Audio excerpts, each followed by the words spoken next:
Ji my dear students, कैसे हैं आप सभी। उम्मीद करते हैं आप सभी अच्छे होंगे, स्वस्थ होंगे और घर पे रह के पढ़ाई कर रहे होंगे। तो आज हम एक टॉपिक करेंगे मेरे भाई, ऑक्सफोर्ड कोमा। भाई ऑक्सफोर्ड कोमा क्या होता है। इस कोमे की अगर मैं बात करूँ तो कुछ अलग ही तरह की सिचुएशन हो जाती है कि कुछ लोग कहते हैं कि कोमे के बाद आप एंड का यूज़ नहीं कर सकते या एंड से पहले आप कोमा का यूज़ नहीं कर सकते। ये उसी के बारे में हम कर सकते हैं, लेकिन सिचुएशन अलग होती है, सर्कमस्टांसिस अलग होती है। उस सिचुएशन में हम एंड से पहले हम कोमे का यूज़ कर लेते हैं। अब सिचुएशन को समझने की कोशिश कीजिएगा। मैं 2 सेंटेंस लिख रहा हूँ, उसी से आपको समझाता हूँ। तो पहला सेंटेंस है, आप समझिएगा, Rohan and Mohan's friend has come. भी सेंटेंस है, Rohan and Mohan's friend has come. इस सेंटेंस का मीनिंग है कि जो फ्रेंड है, रोहन और मोहन का दोस्त आ चुका है। भाई आप सिचुएशन बनाते हैं, जैसे हम सिचुएशन क्रिएट करते हैं कि ये तो रोहन है, ये तो मेरे भाई रोहन है, और ये मोहन है, ये फ्रेंड है।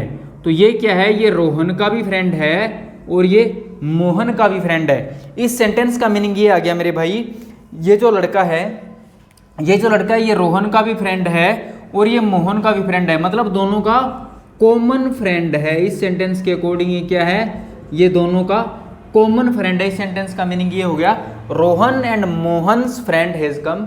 भी रोहन और मोहन का दोस्त आ चुका है। तो इस सेंटेंस में इसका मीनिंग हो गया, भी ये फ्रेंड है ना, ये लड़का, ये रोहन का भी फ्रेंड है और मोहन का भी फ्रेंड है, मतलब ये बंदा कॉमन है। अब दूसरा सेंटेंस अगर मैं लिखूँ ना, जैसे मैंने बोलना है, मैं यहाँ लिख देता हूँ, रोहन एंड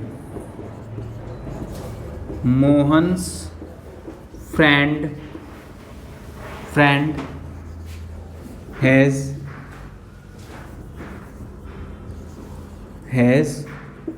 और हैव कम। चलो इसको भी समझो। अब आप कहते हैं सर एंड से पहले आप कोमे का कैसे यूज़ कर सकते हैं, तो इस सेंटेंस का मीनिंग अलग है। अब इसको समझो। पता है क्या होता है कि एक लड़का है, जैसे मान के चलो ये तो रोहन है मेरे भाई, ये मोहन है और ये फ्रेंड है। ये रोहन है, ये मोहन है और ये फ्रेंड है। इस सेंटेंस का मीनिंग ये हो गया, इस सेंटेंस का मीनिंग क्या हो गया, एक तो रोहन आया है, और एक मोहन का दोस्त आया है।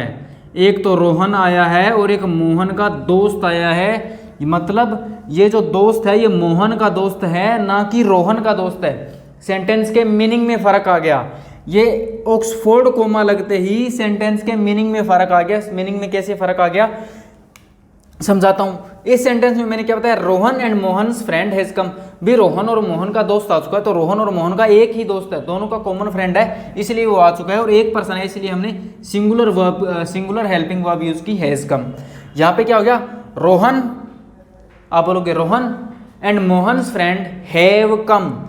रोहन आया है और मोहन का दोस्त आया है, यानी 2 पर्सन आए हैं। तो 2 पर्सन आए हैं मेरे भाई, तो हैज़ हेल्पिंग वर्ब का यूज़ नहीं करते, आप हैव का करेंगे। क्यों?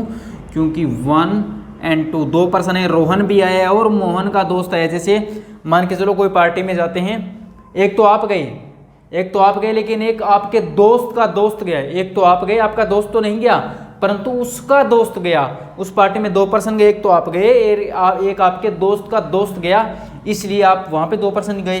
तो इसलिए सेंटेंस का मीनिंग हो गया, रोहन भी गया है और मोहन का दोस्त भी गया है।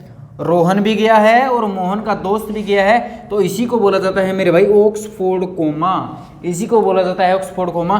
और कुछ लोग इसको गलत बता देते हैं कि एंड से पहले आप कोमे का यूज़ नहीं कर सकते। भाई कर सकते हैं, लेकिन सिचुएशन ऐसी होनी चाहिए। सिचुएशन ऐसी होती है कि वहाँ पर मीनिंग उस चीज़ का, सेंटेंस का अलग आ जाता है। तो ये ग्रामेटिकली करेक्ट है, इनकरेक्ट नहीं है सेंटेंस। ये सेंटेंस बिल्कुल सही है और सेंटेंस ये भी सही है, लेकिन दोनों का मीनिंग अलग अलग है। तो इसी चीज़ को, इसी सिचुएशन को, इसी सर्कमस्टांसिस को बोला जाता है ऑक्सफोर्ड कोमा। इसी को बोला जाता है ऑक्सफोर्ड कोमा।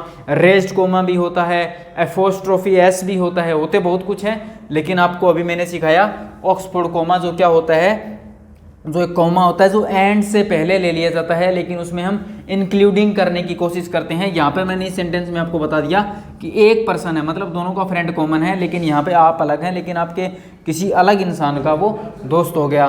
इस तरीके से आप कोई भी सेंटेंस ले लो ना, Rohan and Mohan's father Rohan and Mohan's father have come भी, रोहन के पिता भी आई हैं, रोहन आया है और मोहन के पिता आए हैं, रोहन आया है और मोहन के पिता आए हैं। इस तरीके से आप चीज़ों को ग्रैब कर सकते हैं, पकड़ सकते हैं। यहाँ पे यूज़ करोगे ना, Rohan and Mohan's father has come, Rohan और मोहन दोनों भाई है, उनके पिता आए हैं, रोहन एंड मोहन दोनों भाई हैं, उनके पिता आए, इस तरीके से इनका मीनिंग इस तरीके से निकल जाएगा।